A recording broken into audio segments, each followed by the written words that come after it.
이번 한국과 이라크 간의 친선전은 축구의 열정과 기술의 향연이었습니다. 이 경기는 카타르 아부다비의 화려한 스타디움에서 펼쳐졌으며 아시안컵을 앞두고 중요한 전초전의 성격을 띠었죠. 한국 대표팀에는 유럽의 큰 무대에서 이름을 떨치고 있는 손흥민, 황희찬, 이강인, 김민재 등의 스타 선수들이 포함되어 있어 이들의 플레이에 대한 기대감이 매우 높았습니다. 대표팀은 이 경기를 통해 선수들의 컨디션을 점검하고 전략적인 면에서 다양한 실험을 할 수 있는 기회로 삼았습니다. 경기의 주요 전략 중 하나는 주요 선수들을 초기에 벤치에 앉혀두고 후반에 교체 투입하는 것이었습니다. 이는 선수들이 몸을 충분히 풀면서도 불필요한 부상의 위험을 줄이기 위한 조치였죠. 특히 이재성 선수가 전반 40분에 기록한 결승골은 경기의 클라이맥스였습니다. 그의 골로 인해 한국은 1대 0의 승리를 거두며 선수들은 경기 감각을 유지하며 부상 없이 경기를 마칠 수 있었습니다. 이러한 결과는 팀에게 큰 자신감을 주었고 아시안컵에 대한 기대감을 더욱 고조시켰습니다. 그러나 경기는 단순히 승리로만 기억되지 않았습니다. 심판의 판정이 경기에 큰 이슈로 떠올랐습니다. 심판의 일부 결정은 이해하기 어렵고 논란의 여지가 많았습니다. 특히 전반 29분 현규 선수의 득점이 심판에 의해 취소된 장면은 많은 논란을 일으켰습니다. 골이 들어간 후에야 휘슬이 울려 골이 취소되었기 때문에 팬들 사이에서는 심판의 결정에 대한 의문이 커졌습니다. 충돌의 순간도 경기를 더욱 긴장감 있게 만들었습니다. 후반전에 이강인 선수와 이라크의 야히야 선수 간의 충돌은 매우 치열했습니다. 야히야 선수는 이강인 선수의 기술적인 돌파를 막기 위해 과격한 몸싸움을 시도했고, 이 과정에서 이강인 선수의 얼굴을 치는 등의 거친 플레이를 보였습니다. 이러한 상황들은 경기에 대한 논란을 불러일으켰고, 축구 경기의 정신과는 거리가 있는 모습으로 팬들에게 아쉬움을 남겼습니다. 이 친선전은 한국 대표팀에게는 아시안컵을 앞두고 중요한 경험이었고, 팀 전략과 선수들의 기술을 점검할 수 있는 좋은 기회였습니다. 이강인 선수와 야히야 선수 간의 긴장감 넘치는 충돌은 경기의 중요한 순간 중 하나였습니다. 이강인 선수가 몸싸움에서 밀려나자 야히야 선수는 흥분하여 이강인의 턱과 뺨을 밀치는 과격한 행동을 보였죠. 이 충돌로 인해 양쪽 선수 모두에게 옐로 카드가 주어졌고, 놀랍게도 이강인 선수는 경고 누적으로 퇴장을 당하게 되었습니다. 이강인 선수는 이미 후반 24분에 옐로 카드를 받은 상태였기 때문에 이 추가적인 경고는 그에게 불명예스러운 퇴장을 가져다 주었습니다.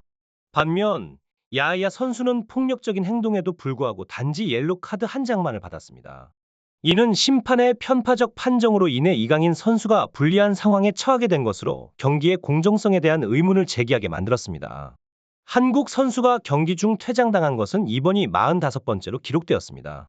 특히 이러한 상황은 2016년 수원에서 열린 아시아 최종 예선 카타르와의 경기에서 홍정호 선수가 경고 누적으로 퇴장당한 이후 처음 발생한 일이었죠. 다행히 이번 경기는 친선전이었기 때문에 아시안컵 경기에는 영향을 주지 않았습니다. 하지만 이 사건은 중동 팀들의 더티 플레이에 대한 경각심을 다시 한번 불러일으키는 계기가 되었습니다. 또한 이 경기에서는 손흥민 선수가 중요한 역할을 했습니다. 한국이 1대 0으로 앞서고 있던 65분경, 손흥민 선수는 이강인 선수의 킬 패스를 받아 골문으로 빠르게 침투했습니다. 하지만 골키퍼가 나와 손흥민 선수의 발목을 잡으면서 명백한 페널티킥 상황이 발생했습니다. 그럼에도 불구하고 심판은 이를 무시하고 경기를 계속 진행시켰죠. 이강인 선수의 뛰어난 패스와 손흥민 선수의 침투가 경기에 활력을 불어넣었음에도 불구하고 심판의 판정으로 인해 이 기회는 무산되었습니다. 이러한 상황들은 경기에 긴장감을 더했고 동시에 심판의 결정에 대한 의문을 남겼습니다. 심판의 공정성에 대한 논란은 축구 팬들 사이에서 큰 화제가 되었으며 경기의 진정한 정신을 훼손하는 것으로 여겨졌습니다. 심판의 판정을 감안할 때 한국과 이라크 간의 친선 경기는 사실상 3대 0 정도의 스코어가 나타낼 수 있었던 경기였다고 볼 수 있습니다.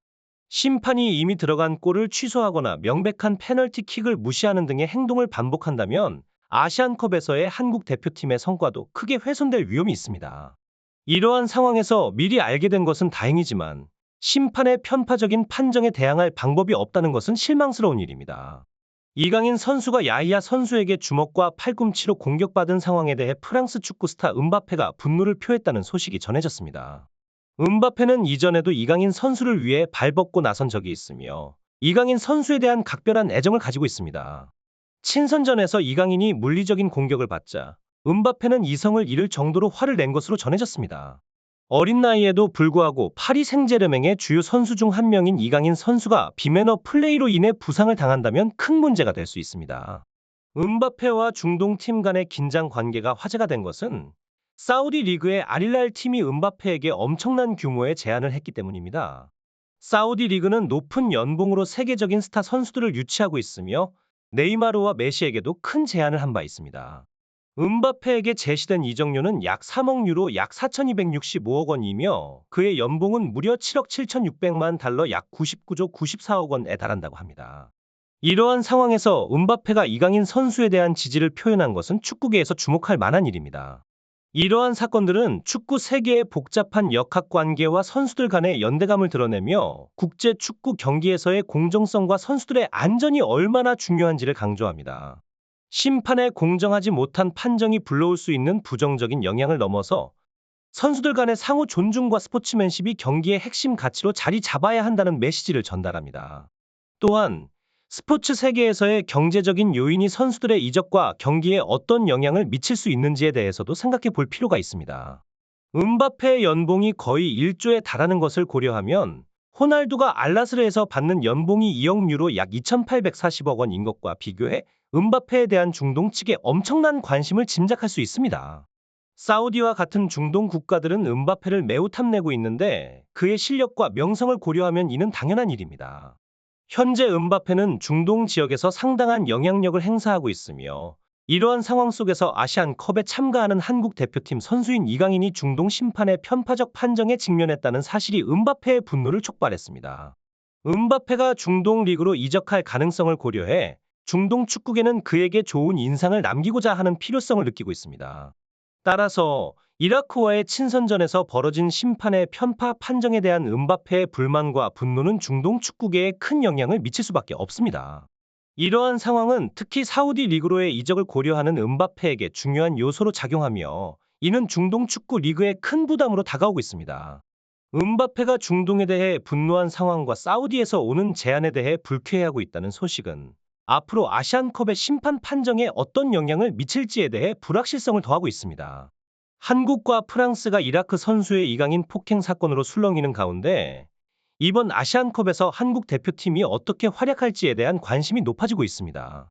이강인의 사건이 아시안컵의 전개와 결과에 어떤 영향을 미칠지, 그리고 중동 축구계가 이러한 국제적인 관심과 압력에 어떻게 대응할지에 대해 지켜보는 것이 중요합니다. 오늘 전해드린 소식은 여기까지입니다. 감사합니다.